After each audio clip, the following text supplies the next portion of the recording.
대구 주택시장의 이상과열 현상이 수년간 이어지면서 서민 경제에 큰 부담을 주고 있습니다. 수요 공급 불균형으로 지역 경제에 부정적 영향을 줄 수 있다는 우려가 나오고 있는데요. 지금부터 중장기적 대책을 마련해야 한다는 지적이 제기되고 있습니다. 박재형 기자입니다. 대구 지역 주택 가격은 지난 2018년부터 요동치기 시작했습니다. 한국부동산원 자료에 따르면 대구의 주택 매매 가격 지수는 2018년부터 지난달까지 3년 반 동안 16.9% 상승했습니다.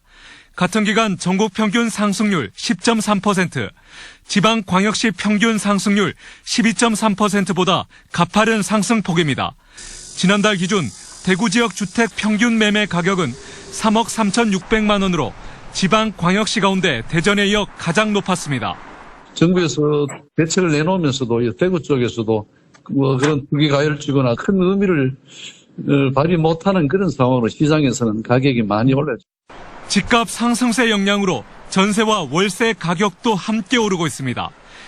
대구 지역의 월세 수준은 근로자 평균 소득의 21.6%로 서울을 제외하고 전국에서 월세 부담이 가장 컸습니다.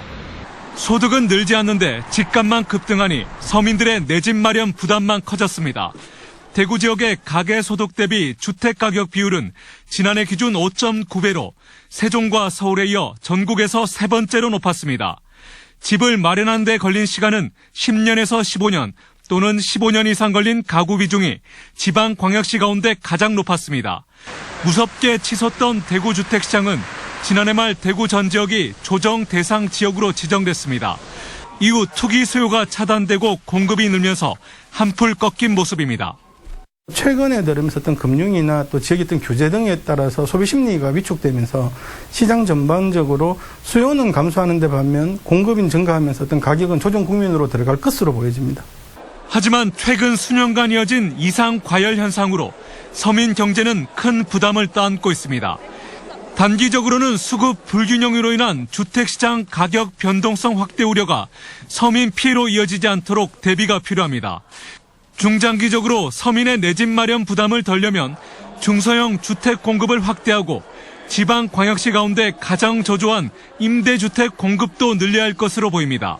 서민들의 주거비 부담이 더 크다고 볼 수 있는 상황이라 주거 안정을 위한 정책, 건대 장기 임대주택 공급을 늘린다던가 수성구 쏠림 현상 등 주택 수요가 특정 지역에 몰리는 것을 막기 위해 지역 균형 발전을 고려한 교통과 생활 인프라 확충도 필요합니다. MBC 뉴스 박재영입니다.